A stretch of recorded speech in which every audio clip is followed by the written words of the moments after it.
Hi guys, welcome back to Motorsport and Performance. It's Teddy here with an informative video on the Super 8.8 IRS Torsen Differential.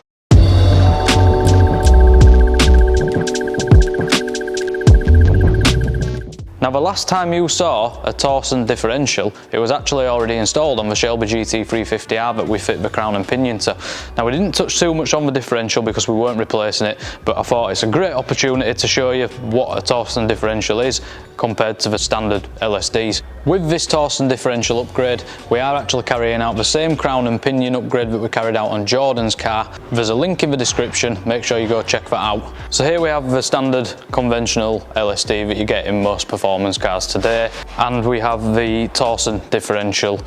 These are a patented differential, so the only company that can make them is the company that owns Torsen differential. The way these work is, well, if you look inside here you can actually see the workings of it, whereas the Torsen is completely sealed other than these little holes here. Inside the conventional LSD you have two gears on the outside connecting the axles together and two here that are connected to the axle shafts. Now these can sort of spin independently of one another, but the way an LSD works is it has two clutch packs either side. Now when one wheel starts to lose traction and starts to spin up a bit faster, what happens is that force is transferred over to the other side, closing the clutch pack up and therefore providing traction and power to that wheel, so it evens out the torque.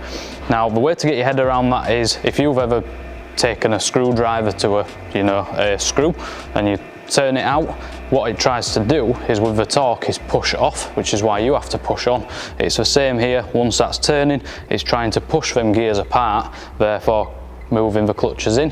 You've also got a retaining spring in here that helps with that motion, and the issue with these is that there is a little bit of a delay there, so it's not the best for performance. It is good, but there are better. So in the Torsen differential we have worm gears on the inside and worm rings on the outside. There's no clutch packs in here, and the way this works is the worm rings are shaped horizontal down. You've got 6 of these, and then you've got your worm gears on the inside, and because of the way the gears are cut, the worm gears can turn the rings, but the worm rings can't turn the worm gears. When one wheel loses traction, what you've got then is an instantaneous lockup of your worm ring gear, which then locks the entire diff up and transfers the power to the other wheel. For anybody wanting to upgrade the performance of their drivetrain system, a Torsen differential, regardless of your power level, is a great upgrade. Now if you are running higher power, i.e. forced induction, or you're planning on it, then a crown and pinion gear ratio upgrade